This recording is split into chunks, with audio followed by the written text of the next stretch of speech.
नमस्कार प्यारे बच्चों। हमने पिछली क्लास में मोनोकार्बोक्सिलिक एसिड को बनाने की विधियों के बारे में बात करी थी। आज हम बात करते हैं उनकी फ़िज़िकल प्रॉपर्टी के बारे में। फ़िज़िकल प्रॉपर्टी में जैसे उनकी सॉल्युबिलिटी है, बॉइलिंग पॉइंट है, मेल्टिंग पॉइंट है आदि को हम देखते हैं। सबसे पहले हम बात करते हैं सॉल्युबिलिटी की। तो जो कार्बोक्सिलिक एसिड होते हैं, मोनोकार्बोक्सिलिक एसिड, वो कार्बोक्सिलिक एसिड जल के साथ हाइड्रोजन बंध बनाकर आसानी से विलय हो जाते हैं, लेकिन केवल 5 कार्बन परमाणु तक के ही कार्बोक्सिलिक अम्ल जल में विलय होते हैं। इससे ऊपर के कार्बन वाले कार्बोक्सिलिक अम्ल जल में आंशिक रूप से विलय या अविलय रहते हैं। जैसे जैसे कार्बन की संख्या बढ़ती है कार्बोक्सिलिक अम्ल में, वैसे वैसे इनकी जल में विलयता घटती जाती है।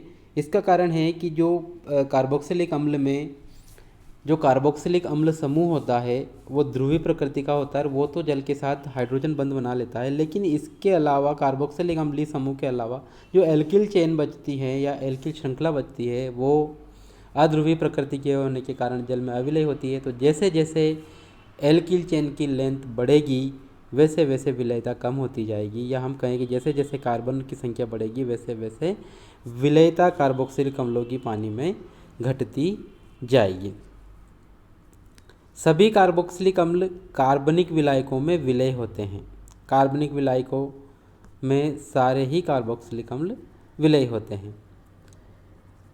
दूसरी तरफ हम बात करें कि ऐसे कार्बोक्सिलिक अम्ल जो पानी में डायरेक्टली सोल्यूबल नहीं होते हैं, उनको हम सोडियम बाइकार्बोनेट के साथ, या यूँ कहें कि सोडियम बाइकार्बोनेट के जलीय विलयन में विलय कर लेते हैं। तो वहाँ पर कार्बोक्सिलिक अम्ल सोडियम बाइकार्बोनेट क्षार के साथ अभिक्रिया करके लवण बना लेते हैं, और लवण हम जानते हैं कि आसानी से जल में विलय हो जाते हैं। इसलिए सभी कार्बोक्सिलिक अम्ल सोडियम बाइकार्बोनेट के विलयन में विलय हो जाते हैं। फिर जब इनका लवण बना लिया और ये विलय हो गए तो उस लवण को हम HCl से जल अपघटित करवा देते हैं, जिससे हमें वापिस कार्बोक्सिलिक अम्ल प्राप्त हो जाता है। दूसरा जो बात करें हम इनके फिजिकल प्रॉपर्टी की, वो इनके गलनांक व क्वथनांक होते हैं। तो कार्बोक्सिलिक जो समूह है इसमें इलेक्ट्रॉन आकर्षी समूह कार्बोनिल के समीप एक हाइड्रोक्सिल समूह उपस्थित होता है। इस कारण कार्बोक्सिलिक अम्ल के अणु में ध्रुवणता आ जाती है, और इस ध्रुवणता के कारण जो कार्बोक्सिलिक अम्ल होता है उसके अणु डाइमराइज हो जाते हैं या द्विलक बना लेते हैं।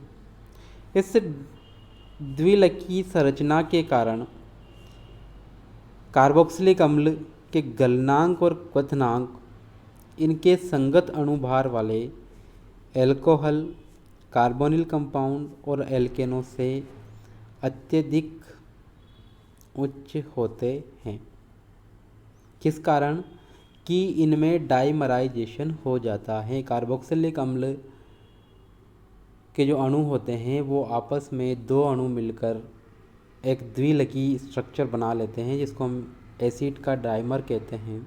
और इसी डाइमेरिक स्ट्रक्चर के कारण इनके गलनांक व क्वथनांक इनके संगत अणुभार वाले एल्कोहल, एल्डिहाइड, कीटोन और एल्केन से अत्यधिक उच्च होते हैं। नेक्स्ट हम बात करते हैं कार्बोक्सिलिक अम्लों की अम्लता की, एसिडिटी ऑफ कार्बोक्सिलिक एसिड और acid strength of carboxylic acid की हम बात करते हैं। तो किसी अम्ल की जो सामर्थ्य है वो उसके द्वारा प्रोटॉन डोनेट करने की कैपेसिटी पर डिपेंड करती है, और जो इनऑर्गेनिक एसिड होते हैं जैसे HCl, H2SO4, HNO3, ये इनऑर्गेनिक एसिड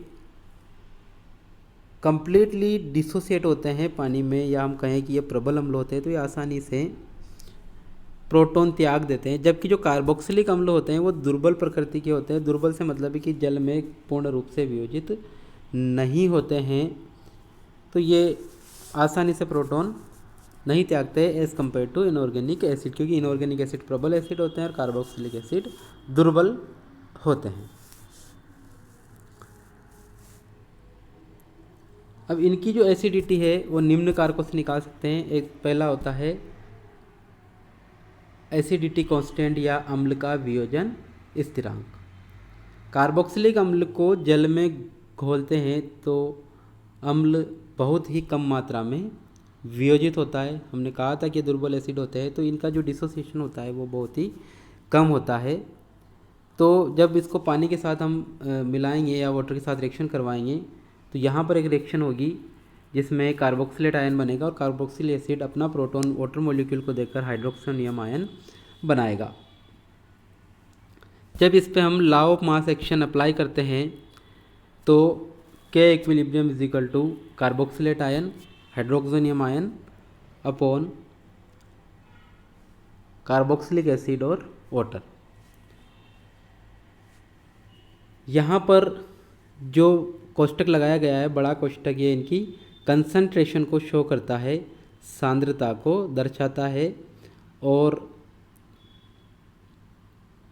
जो के इक्विलिब्रियम में है वो साम्य अवस्था स्थिरांक होता है।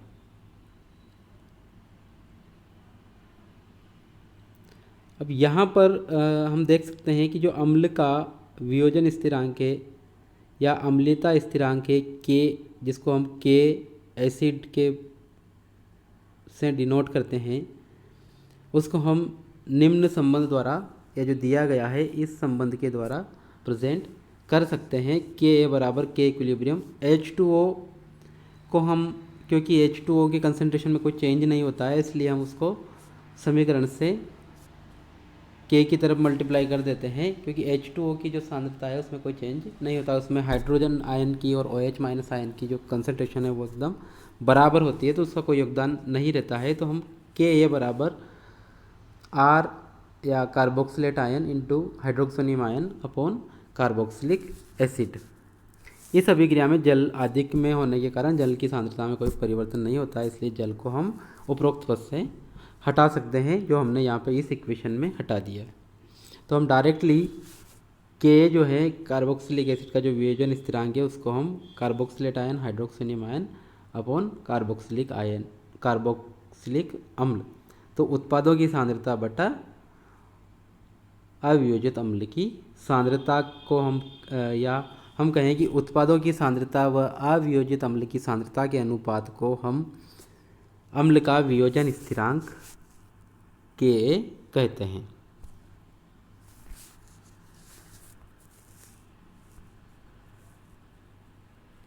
के व पीके में संबंध, जो अम्ल का वियोजन स्थिरांक है ये पीके से किस प्रकार संबंधित है।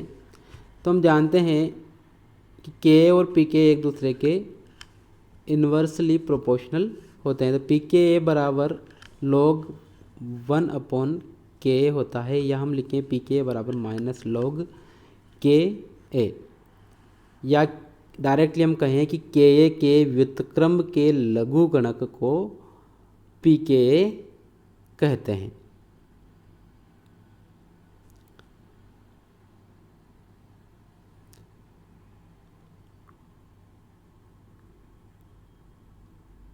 नेक्स्ट हम बात करते हैं अम्ल सामर्थ्य पर संरचनात्मक कारकों का प्रभाव, effect of structural feature of acidity. इसको हम अगली क्लास में देखेंगे। धन्यवाद।